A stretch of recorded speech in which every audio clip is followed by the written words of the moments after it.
السميع العليم من الشيطان الرجيم. بسم الله الرحمن الرحيم. يا أيها الذين آمنوا اتقوا الله ولتنظر نفس ما قدمت لغد واتقوا الله إن الله خبير بما تعملون. وقال الله تبارك وتعالى في مقام آخر: من عمل صالحا من ذكر أو أنثى وهو مؤمن فلنحيينه حياة طيبة ولنجزينهم أجرهم بأحسن ما كانوا يعملون. محترم حاضرین اور اس مارکیٹ میں جمع اور اکٹھا سامعین گرامی، اللہ سبحانہ و تعالیٰ کا بے حد شکر اور اس کا احسان ہے کہ اس نے ہمیں مسلمان بنایا اور اسلام جیسی عظیم نعمت سے اور دولت سے مالا مال فرمایا. ہماری رشد و ہدایت کے لیے اللہ کے نبی جناب محمد رسول اللہ صلی اللہ علیہ وسلم کو آخری نبی اور آخری پیغمبر کی حیثیت سے دنیا میں مبعوث کیا، اور جناب محمد رسول اللہ صلی اللہ علیہ وسلم نے جس طرح سے اللہ سبحانہ و تعالیٰ کی شریعت آپ کو ملی تھی، آپ نے اللہ کے بندوں تک پہنچا دیا. درود و سلام ہو نبی صلی اللہ علیہ وسلم پر. اللہم صلی علی محمد وعلی آل محمد کما صلیت علی ابراہیم وعلی آل ابراہیم انکا حمید مجید. اللہم بارک علی محمد وعلی آل محمد کما بارکت علی ابراہیم وعلی آل ابراہیم انکا حمید مجید. محترم حاضرین، قرآن مجید کی 2 آیت کریمہ ہم نے آپ کے سامنے تلاوت کی ہے. انہی 2 آیتوں کا مختصر ترجمہ اور اس کی تشریح تھوڑی دیر میں 20 سے 25 منٹ آپ کے سامنے رکھنے کی کوشش کروں گا، اللہ سے اس دعا کے ساتھ کہ اللہ تعالی ہمیں کہنے سے زیادہ اور آپ کو سننے سے زیادہ ہم دونوں کو اس کے اوپر عمل کی توفیق نصیب فرمائے. اللہ تعالیٰ فرماتا ہے: یا ایھا الذین آمنوا اتقوا اللہ، اے ایمان لانے والو اللہ کا تقوی اختیار کرو، اللہ سے ڈرو. یا ایھا الذین آمنوا اتقوا اللہ، تقوی کا معنی ہے اللہ تعالیٰ کی فرما برداری کرو، جن کاموں کے کرنے کا اللہ نے حکم دیا ہے ان کو کرو، اور جن کاموں سے اللہ نے اور اس کے رسول نے منع کیا ہے ان کاموں سے رک جاؤ. یہی ہے تقوی. یا ایھا الذین آمنوا اتقوا اللہ ولتنظر نفس ما قدمت لغد، اور ہم میں کا ہر آدمی یہ دیکھے کہ اس نے کل کے لیے آگے کیا بھیجا ہے. میرے بھائیوں، دنیا کی اس زندگی میں ہم پہلے آتے ہیں اور بعد میں سامان کی تیاری کرتے ہیں. مثلا ہم اپنی ضرورت کے حساب سے اپنے سامان کو اکٹھا اور جمع کرتے ہیں.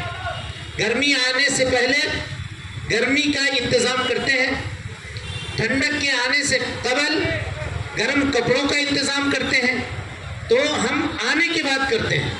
لیکن آخرت کی زندگی ایسی ہے کہ اس کے لیے ہمیں انتظام پہلے سے کرنا ہے اور بعد میں ہم کو جانا ہے. پہلے ہمارا عمل وہاں پہنچے گا اور بعد میں ہم وہاں جا کر کے پہنچیں گے. توشہ پہلے بھیجنا ہے، پارسل پہلے روانہ کر دینا ہے، اور اس کے بعد ہم پیچھے سے وہاں پہنچنے اور جانے والے ہیں. اللہ کے نبی صلی اللہ علیہ وسلم نے فرمایا: یتبع المیت ثلاثہ. غور سے اس حدیث کو سنیے. میت کے ساتھ 3 چیزیں جاتی ہیں. اس کا مال جاتا ہے. اب کوئی کہے گا کہ مال کیسے جاتا ہے؟ میت کے تو جیب نہیں ہوتا، یا میت اپنے ساتھ کوئی مال لے کر کے نہیں جاتا، تو مال کیسے جاتا ہے؟ اہل علم نے کہا کہ اس کی گاڑیاں جاتی ہیں، اس کے گھوڑے ہیں وہ جاتے ہیں، لوگ اس کے اوپر سوار ہو کر کے جاتے ہیں، اس کی اولاد جاتی ہے، یہ ساری چیزیں. تو کہا اس کے اہل و عیال اور اس کا مال اور اس کا عمل، یہ 3 چیزیں میت کے ساتھ قبرستان تک جاتی ہیں. جب قبر میں اس کو ڈال دیا جاتا ہے تو اب یہ 2 چیزیں واپس آ جاتی ہیں. اس کا مال بھی واپس آ گیا، اور اس کے بعد اس کے رشتہ دار، اس کے خیش و اقارب، بال بچے بھائی اور اسی طریقے سے خاندان والے قبر کے حوالے کر کے مٹی میں دفن کر کے لوگ واپس آ جاتے ہیں۔ اب یہاں سے میرے بھائیوں، دنیا کی زندگی میں جو عمل ہم نے کیا ہے یہ عمل ہمارا کام آنے والا ہے۔ اب حدیث سنیے اللہ کے نبی صلی اللہ علیہ وسلم کی، کہا جب کوئی بندہ قبر میں ڈال دیا جاتا ہے تو نماز اس کے سرہانے آ کر کے کھڑی ہو جاتی ہے، زکوٰۃ و خیرات اس کے پیتانے آ کر کے کھڑے ہو جاتے ہیں، صلہ رحمی اور اس نے جو حسن سلوک لوگوں کے ساتھ کیا ہوگا وہ اس کے دائیں بائیں آ کر کے کھڑے ہو جاتے ہیں، اور جب کوئی مصیبت اس پر آ رہی ہوتی ہے تو یہ کہتے ہیں کہ میرے جانب سے یہاں داخل ہونے کی تمہیں اجازت نہیں ہے۔ یعنی عملوں کی ذریعے سے اللہ سبحانہ و تعالی اس کے قبر میں رکاوٹیں پیدا کر دیتا ہے۔ اسی عمل کی تیاری کے لیے اللہ نے ہمیں اور آپ کو اس دنیا میں بھیجا ہے تاکہ ہم اپنے قبر کی زندگی کے لیے، اپنی آخرت کی زندگی کے لیے توشہ تیار کر لیں، توشہ بنا کر کے پہلے بھیج دیں، پارسل پہلے روانہ کر دیں، تاکہ جب ہم ادھر سے جائیں تو ہم کو سکون ملے، ہم کو اطمینان ملے، ہم کو چین ملے۔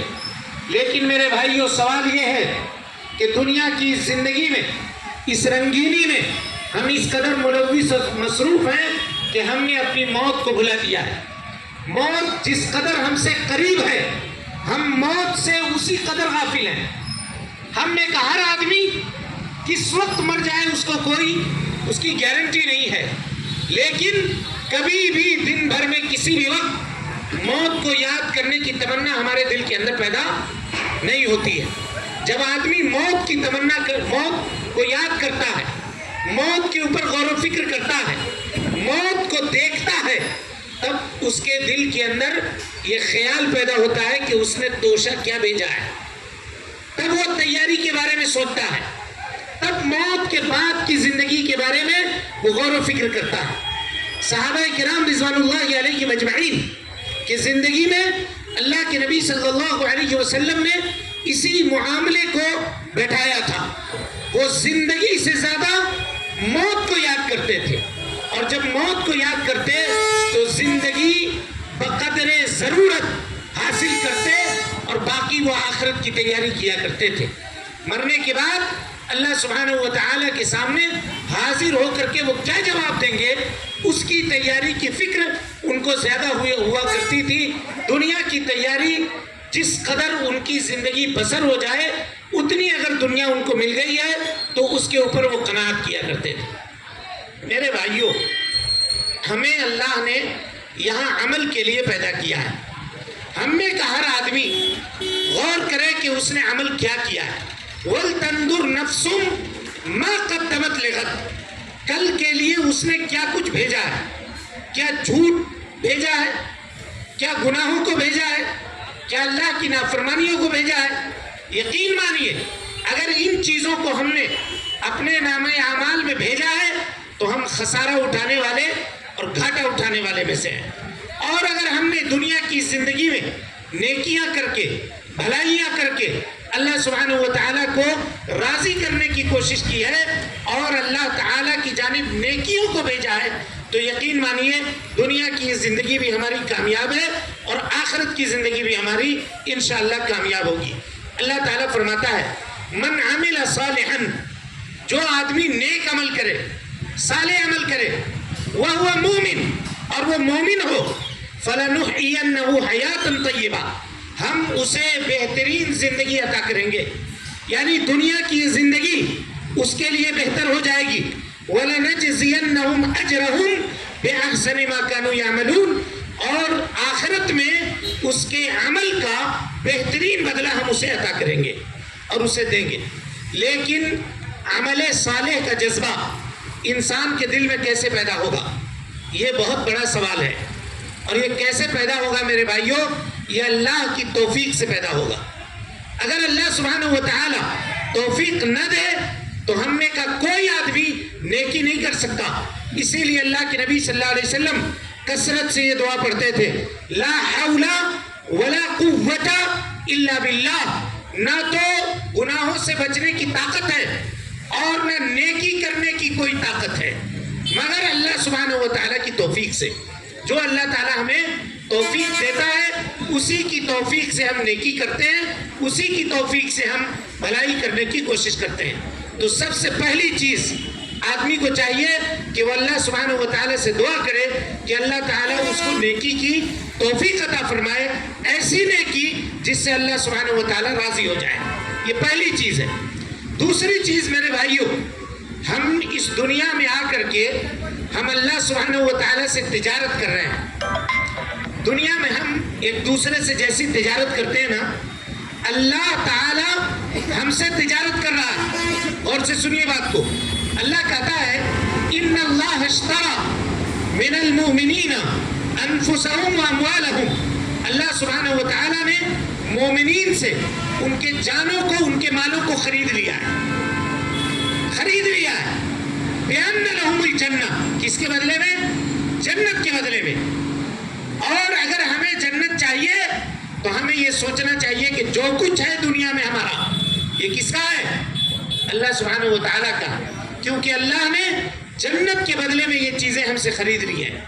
اور دنیا میں جب ہم کاروبار کرتے ہیں تو جب دکان بڑھانے کا وقت آتا ہے, شام کے وقت جب ہم دکان بند کرتے ہیں تو دن بھر ہم نے کیا کمایا, کیا تجارت کی, کیا بیچا, کتنا منافع کمایا, کتنا نقصان ہوا, اس کا آدمی حساب کرتا ہے, اس کو لکھ کر کے رکھتا ہے.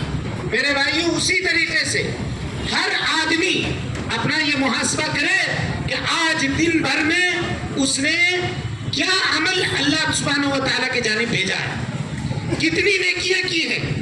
ہم اپنے اوقات کو فالتو کی باتوں میں, ایسی باتوں میں جس کا کوئی فائدہ نہیں ہے, ایسی باتوں میں جس کا کوئی فائدہ نہ دنیا میں ہے اور نہ آخرت میں ہے, ہم اپنے اوقات کو کیا کرتے ہیں؟ ضائع کرتے ہیں. کبھی غور و فکر کیجئے, کبھی سوچئے کہ یہ جو اوقات ہم ضائع کر رہے ہیں اس میں ہم اللہ سبحانہ و تعالیٰ کی تسبیح کر سکتے تھے, اللہ تعالیٰ کی پاکی بیان کر سکتے تھے, اس کی حمد و ثنا بیان کر سکتے تھے, اس کی تکبیر بیان کر سکتے تھے کہ کائنات کا ذرہ ذرہ, غور کیجئے گا, کائنات کا ذرہ ذرہ اللہ سبحانہ و تعالیٰ کی تسبیح بیان کرتی ہے اور ہر وقت بیان کرتی ہے. یہ اللہ کی عظمت ہے. لیکن انسان ہے کہ اس کا دل اس معاملے میں پگھلتا نہیں ہے. اللہ تعالیٰ نے فرمایا ثم قست قلوبکم من بعد ذلك فہی کالحجارہ, اس کے بعد تمہارے دل سخت ہو گئے گویا کہ وہ پتھر ہیں. ایسے سخت ہو گئے گویا کہ وہ پتھر ہیں, بلکہ بعض پتھر اللہ کے خوف سے ٹکڑے ٹکڑے ہو جاتے ہیں, بعض پہاڑوں کو چھوڑ کر کے نیچے گر جاتے ہیں اور بعض پھٹ جاتے ہیں, ان سے پانی نکل آتا ہے. لیکن انسان کا دل جب سخت ہونے پر آ جائے میرے بھائیوں تو کوئی نصیحت اس کو کارگر نہیں ہوتی. نصیحتیں کیوں کارگر نہیں ہوتی ہیں؟ نبی صلی اللہ علیہ وسلم نے فرمایا انسان جب بھی کوئی گناہ کرتا ہے, جب بھی کوئی غلطی کرتا ہے, غلطی کرنے کے بعد اس کے دل میں ایک کالا نقطہ پڑتا ہے, ڈاٹ, کالا سیاہ ڈاٹ اس کے دل میں اللہ سبحانہ و تعالیٰ ڈال دیتا ہے. اگر اس نے اپنی گناہ کو گناہ سمجھا اور توبہ کیا, استغفار کیا, تو اللہ سبحانہ و تعالیٰ اپنے فضل سے اس کے سیاہی کو مٹا دیتا ہے, ختم ہو جاتا ہے. لیکن گناہ پہ گناہ اگر کیے جا رہا ہے اور گناہ کو گناہ سمجھ کے نہیں کر رہا بلکہ سمجھ رہا ہے کہ یہ چیز جائز ہے, اس کی مثال لیجئے. کبھی کہا جائے کسی سے کہ غیبت نہ کرو, فلاں کی برائی مت بیان کرو, تو کہتا ہے ہم برائی نہیں بیان کر رہے ہیں. یہ بات ہم اس کے منہ پر بھی کہہ سکتے ہیں. بھائی آپ اگر اس کے منہ پر کہہ سکتے ہیں تو کیا اس کی برائی پیٹھ پیچھے کرنی جائز ہو گئی؟ بولیے, ناجائز ہے, وہ حرام ہے. کہا جاتا ہے جھوٹ نہ بولو. لوگ کہتے ہیں کہ ہم اگر تجارت میں جھوٹ نہیں بولیں گے مولوی صاحب تو کاروبار کیسے کریں گے؟ بولنا ہی پڑتا, بولنا ہی پڑتا. اب دیکھیے, جھوٹ کو اگر جھوٹ سمجھ کے بولا جائے تو وہ ایک گناہ تو ہے لیکن اس کا معاملہ الگ ہے. لیکن جھوٹ کو اگر ضرورت سمجھ کے بولا جائے, جائز سمجھ کے بولا جائے, اور یہ سمجھ کے بولا جائے کہ جھوٹ بولے بغیر اس دنیا میں ہمارا کام نہیں چلے گا, یقین مانیے یہ بہت گھاٹا اور بڑے خسارے کا معاملہ ہے. نبی صلی اللہ علیہ وسلم نے فرمایا کہ وہ تاجر جو جھوٹ بول کر کے اپنے سامان کو بیچتا ہے، قیامت کے دن اللہ سبحانہ و تعالی اس کے جانب نظر رحمت نہیں کرے گا، اس کو گناہوں سے پاک نہیں کرے گا، اور اللہ سبحانہ و تعالی اس سے بات بھی نہیں کرے گا۔ غور کیجیے آپ، کتنی بڑی سزا ہے یہ جھوٹ بولنے کی۔ کہا نبی صلی اللہ علیہ وسلم نے البیعان بالخیار، دو خرید و فروخت کرنے والوں کو اختیار ہے۔ کہا فَإِن بَيَّنَ وَصَدَقَ، اگر وضاحت کرتے، سچ بولے، اللہ تعالیٰ اس کی تجارت میں برکت عطا کرتا ہے۔ لیکن اگر وہ جھوٹ بولے، عیبوں کو چھپا کر کے تجارت کرے، محقت برکت بیعہما، اللہ سبحانہ و تعالیٰ اس کے خرید و فروخت سے برکت کو ختم کر دیتا ہے۔ برکت یہ نہیں ہے کہ پیسوں کی گڈی ہمارے پاس آ جائے، برکت یہ ہے کہ کمائی تھوڑی بھی ہو لیکن اس میں ہماری ضرورت پوری ہو جائے، کسی کے سامنے ہمیں ہاتھ پھیلانے کی ضرورت نہ پڑے۔ میرے بھائیو، یہ برکت ہے۔ آج تجارت بہت بڑا ہے لیکن ہم برکتوں سے محروم ہیں، اور محرومی ہماری اپنی کرتوتوں کا، ہمارے اپنے کارناموں کا نتیجہ ہے۔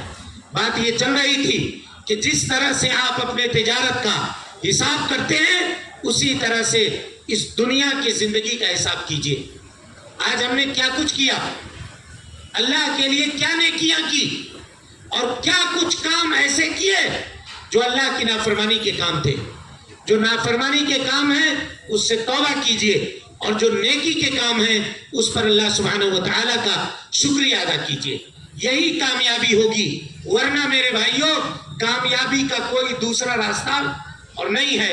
صحابہ کرام رضوان اللہ علیہ مجمعین کہ آپ زندگی اٹھا کر کے دیکھیں، جن کو اللہ کے نبی صلی اللہ علیہ وسلم نے جنت کی خوشخبری اور بشارت اس دنیا میں دے دی تھی۔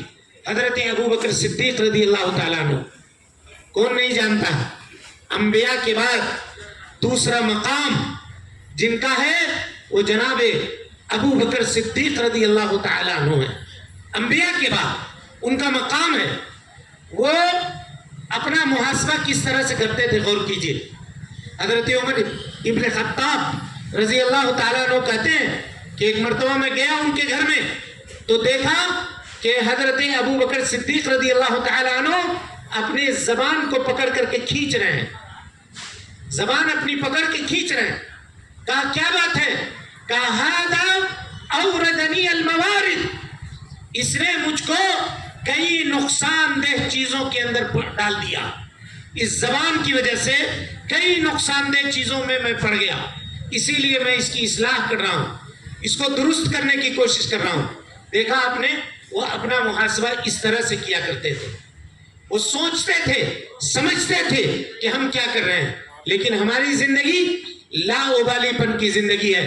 جسے اللہ سبحانہ و تعالیٰ نے دولت دی ہے وہ اپنے آپ کو سپیریئر سمجھتا ہے، اور جسے اللہ سبحانہ و تعالیٰ نے دولت سے محروم رکھا ہے وہ بھی متکبر بنا ہوتا ہے۔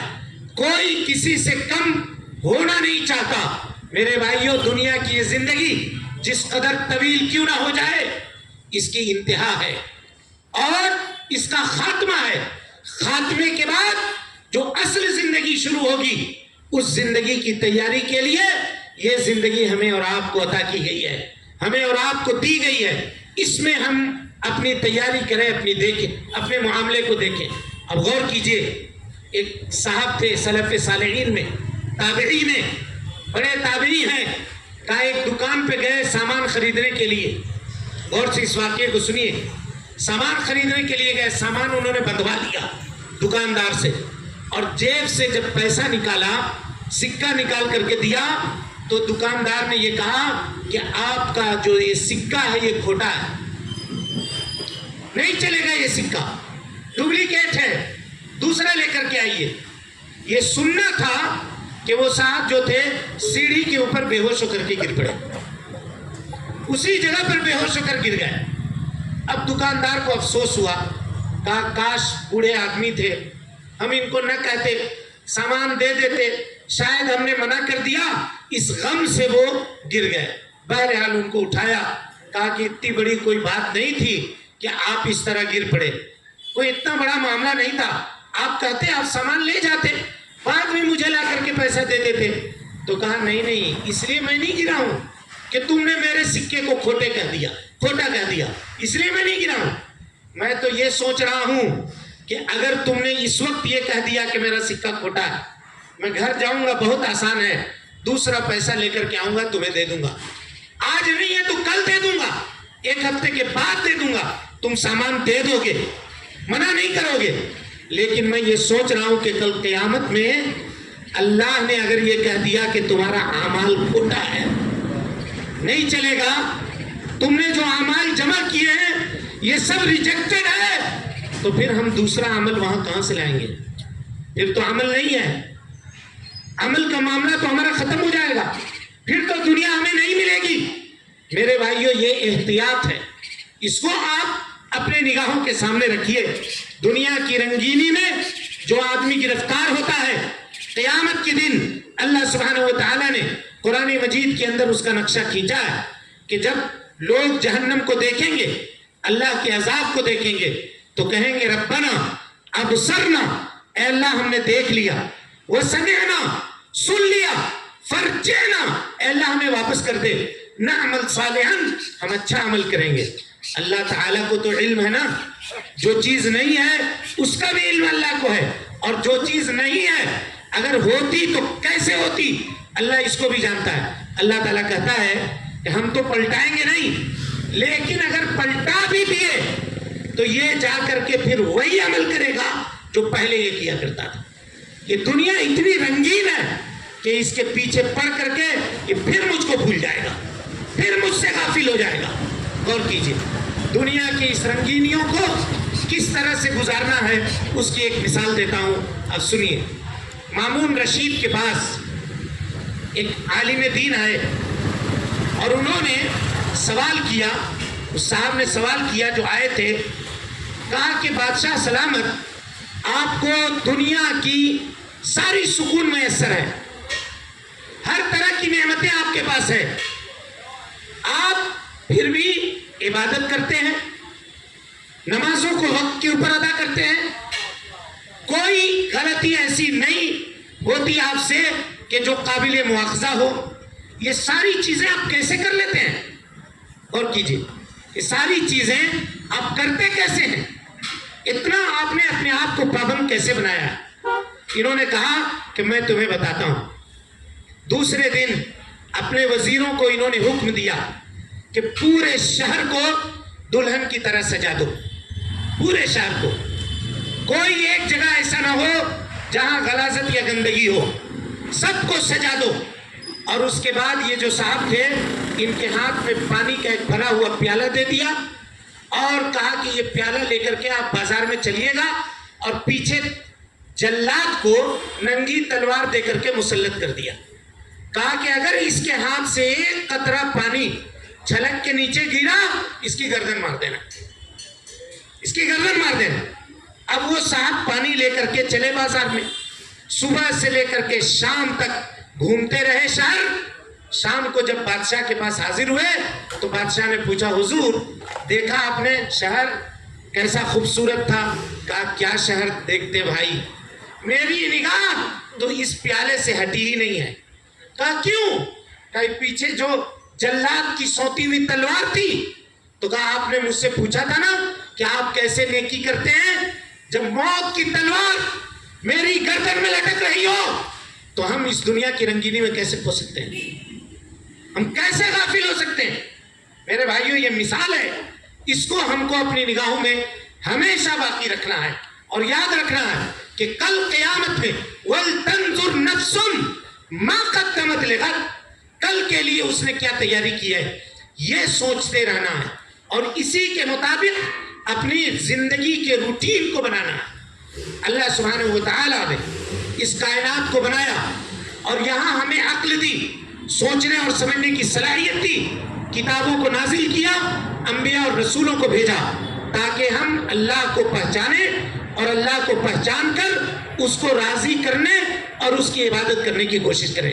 کتنے لوگ ایسے ہیں جو اللہ سبحانہ و تعالیٰ کی رضامندی کے کام کرتے ہیں. امت محمدیہ میں ہمارا اور آپ کا پیدا ہونا یہ اللہ کا اتنا بڑا احسان ہے اتنا بڑا احسان ہے کہ ہم اس احسان کو زندگی بھر عبادت کر کے بھی نہیں چکا سکتے ہیں. یہ بات جان لیجیے، اتنا بڑا احسان ہے یہ امت محمدیہ میں. اس نے ہمیں اور آپ کو پیدا کیا. غور کیجیے گا، جن کی تعداد جنت میں دیگر امتوں کے مقابلے میں سب سے زیادہ ہوگی، ہم اس امت میں ہیں. کیا ہم نے اپنی قدر پہچانی ہے؟ کیا ہم نے اپنی قدر جانی ہے؟ اللہ تعالیٰ کہتا ہے ثم اورثنا الکتاب الذین اصطفینا من عبادنا، پھر ہم نے اپنے سلیکٹڈ بندوں کو اپنی کتاب کا وارث بنایا، قرآن مجید کا وارث بنایا. میرے وہ بندے جو میرے سلیکٹڈ تھے، جن کو ہم نے چنا تھا. اللہ اکبر. اپنی قسمت پہ ہم جتنا رش کریں کم ہے. اللہ نے ہم کو سلیکٹ کیا ہے، چنا ہے. ہم کوئی معمولی لوگ نہیں ہیں. اگر اللہ نے ہمیں ایمان کی توفیق اور دولت دی ہے تو ہمارا مقام اور مرتبہ بہت بڑا ہے. اس مقام و مرتبے کو ہم اپنے ہاتھوں سے مٹی میں ملا رہے ہیں، اپنے ہاتھوں سے مٹی میں ملا رہے ہیں. ورنہ اللہ نے ہمیں بڑی عزت عطا کی تھی. اللہ سبحانہ و تعالیٰ نے بڑا محترم ہمیں بنایا تھا. نبی صلی اللہ علیہ وسلم کی امت میں ہم کو پیدا کیا تھا. اللہ کہتا ہے فَمِنْهُمْ مُقْتَصِدٌ، کچھ لوگ ایسے ہیں جو مقتصد ہیں، کبھی نیکی کر لیتے ہیں، کبھی چھوڑ دیتے ہیں، کبھی اللہ کو یاد کر لیتے ہیں، کبھی اللہ کو بھول جاتے ہیں. وَمِنْهُمْ ظَالِمٌ لِنَفْسِهِ، کچھ لوگ ایسے ہیں جو اپنے نفس کے اوپر ظلم کرنے والے ہیں، نیکیاں نہیں کرتے، اللہ کی دی ہوئی روزی کھاتے ہیں لیکن اللہ کی شکریہ کا اور شکر گزاری کا کام نہیں کرتے. اور تیسرے قسم کے لوگ ایسے ہیں وَمِنْهُمْ سَابِقٌ بِالْخَيْرَاتِ بِإِذْنِ اللَّهِ، اللہ تعالیٰ کی اجازت سے، اللہ کی توفیق سے نیکی کرنے میں وہ آگے بڑھتے ہیں. اب ہم اپنا شمار دیکھیے کس میں ہیں. کہیں ہم ظالم میں تو نہیں، کہیں ہمارا شمار مقتصد میں تو نہیں، کہیں ہمارا شمار سابقٌ بالخیرات میں ہے یا نہیں ہے. یہ ہم کو دیکھنا ہے. اور اگر ہم سابقٌ بالخیرات ہیں یا مقتصد ہیں، میرے بھائیوں ہم کامیاب ہیں. لیکن اگر ظلم والے ہوئے، اپنے نفس کے اوپر گناہوں کے ذریعے سے اگر ہم نے ظلم کیا ہے، ام المؤمنین کی حدیث سنیے. اللہ کے نبی صلی اللہ علیہ وسلم نے فرمایا اے عائشہ، کل قیامت کے دن اللہ سبحانہ و تعالیٰ کے سامنے نامہ اعمال جب پیش کیے جائیں گے، اللہ جن کے اعمال کو دیکھ کر کے اس کو کلین چٹ دے دے، اس کا کھاتا بند کر دے، چلو ہو گیا ٹھیک ہے کوئی بات نہیں ہے، کہا وہ کامیاب ہو گیا. لیکن کسی ایک عمل پر اگر اللہ سبحانہ و تعالیٰ نے سوالیہ نشان لگا دیا یہ کیوں کیا، اگر یہ پوچھ دیا تو سمجھ جائیے کہ اب گاڑی رک گئی، وہاں سے اب آگے ہم نہیں بڑھ سکتے، اب ہلاکت ہمارا مقدر بن جائے گی. چنانچہ میرے بھائیوں، دنیا میں اپنے گناہوں سے توبہ کیجیے، اللہ سے معافی مانگیے. عفو درگزر کرنے والے رب کو ہم ماننے والے ہیں، اس کی عبادت کرنے والے ہیں جس نے اپنے رحمت کو اپنے غضب کے اوپر بھاری کیا ہوا ہے. لیکن ہم لوگوں نے اللہ کی قدر نہیں پہچانی، نہ ہم نے اس کے دین کی قدر کی، نہ ہم نے اس کے رسول کی قدر پہچانی، اور نہ ہم نے خود اپنی قدر پہچانی، اور نہ ہم نے اللہ کی قدر پہچانی. ضرورت ہے کہ ہم قدر کو پہچانیں اور اس کے مطابق عمل کرنے کی کوشش کریں. ایک حدیث قرآن مجید کے 2 آیتوں کی روشنی میں آپ کے سامنے سنا کر کے ہم بات کو ختم کرتے ہیں. اس کو سنیے. قرآن مجید میں اللہ تعالیٰ فرماتا ہے وَأُزْلِفَتِ الْجَنَّةُ لِلْمُتَّقِينَ، اللہ سبحانہ و تعالیٰ قیامت کے دن جنتیوں سے جنت کو قریب کر دے گا. جنتی لوگ ہوں گے، کیونکہ آپ سب کو معلوم ہے کہ لوگوں کی کیٹیگری الگ الگ کر دی جائے گی.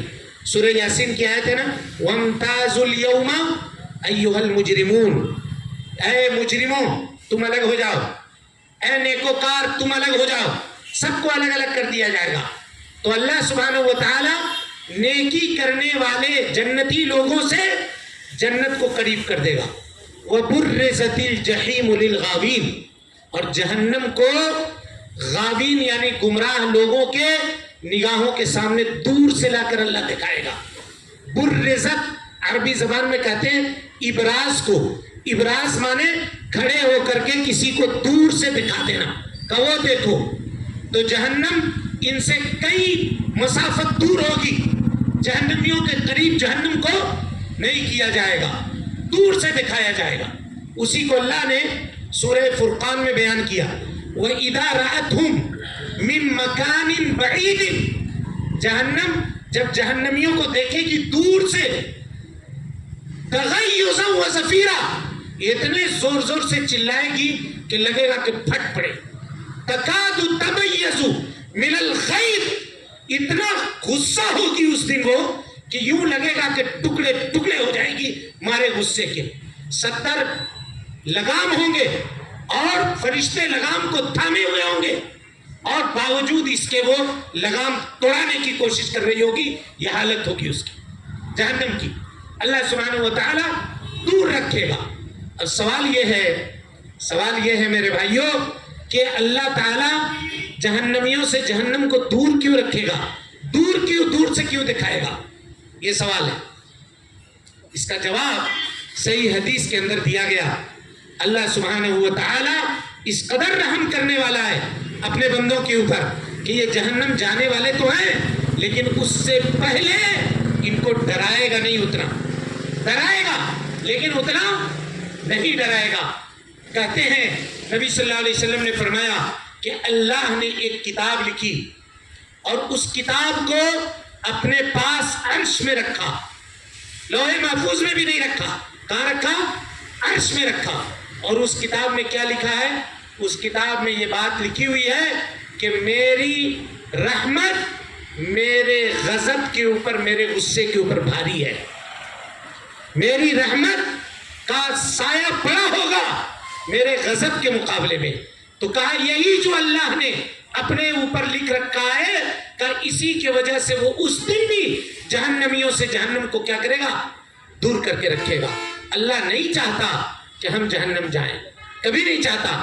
جہنم کے اس نے 7 دروازے بنائے, جنت کے 8 دروازے بنائے تاکہ جنت میں زیادہ لوگ جائیں, جہنم میں کم لوگ جائیں. لیکن ہم اپنے کرتوت کر کے اگر جہنم ہی ہم کو پسند ہو تو اس میں کوئی ہمارا کیا کر سکتا ہے بتائیے؟ کوئی کیا کر سکتا ہے؟ لہذا میرے بھائیوں محاسبہ کیجئے, اپنا حساب لیجئے. کہا سلف صالحین نے کہ اپنے نفس کا حساب ہم کو خود اس طرح سے لینا چاہیے کہ جیسے 2 پارٹنر مل کر کے بزنس کر رہے ہیں آپس میں, اور دونوں پارٹنروں میں سے ایک پارٹنر جو ہے تھوڑا دھوکہ دینے والا ہے, تھوڑا کچھ خرد برد کرنے والا ہے, تو دوسرا پارٹنر کتنی سختی سے اس کے اوپر نگاہ رکھتا ہے, ایک ایک چیز کا حساب لیتا ہے. کہ بالکل اسی طرح سے اپنا حساب لیجئے کہ ہم نے کیا کیا, نیکی کی یا نہیں کی, آج قرآن مجید کی تلاوت کی ہے یا نہیں کی ہے, آج ہم نے جو شریعت کی پابندی کرنی تھی وہ پابندی ہم نے کی ہے یا نہیں کی ہے. ہر روز, ہر گھڑی, ہر گھنٹہ اپنا محاسبہ کیجئے, اور اگر غلطی ہے تو توبہ کیجئے, استغفار کیجئے. اللہ سبحانہ و تعالی گناہوں کو بخشنے والا اور اللہ تعالی معاف کرنے والا ہے. رب العالمین سے ہم دعا کرتے ہیں کہ وہ ہم سب کو حسن عمل کی توفیق دے, ہم سب کی اصلاح فرمائے, نیکیوں کو شرف قبولیت سے نوازے, سیئات سے درگزر فرمائے, جب تک زندہ رکھے دین اسلام پہ زندہ رکھے, اور جب اٹھائے ایمان پہ اٹھائے. اقول قولی ھذا واستغفر اللہ لی ولکم ولسائر المسلمین من کل ذنب وخطیئۃ فاستغفروہ انہ کان للأوابین غفورا. والسلام علیکم ورحمۃ اللہ وبرکاتہ.